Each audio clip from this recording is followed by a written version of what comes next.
the Upper West Side, particularly 310 West 99th Street. This is our third home being put on the market in the last couple of months. The other two went at the asking price. You may ask yourself, why is it so hot?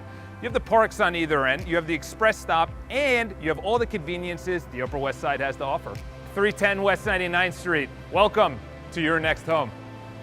When you first enter the home, the first thing you're going to pass is a very large walk-in closet. Everybody's favorite right here, which is an open kitchen with an eat-in table, if you so please. They actually closed this off on the third floor and they made an entrance here and they turned it into a home office. Talking about windows, you've got a bathroom that is extremely elegant.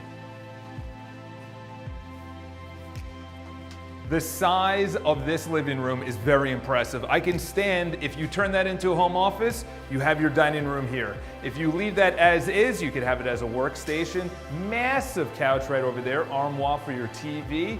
Private bedroom with no noise or silence. If you're looking for a one bed, one bath on the Upper West Side at 310 West 99th Street, then call me, Charles Botenston from BPI. Have an amazing day.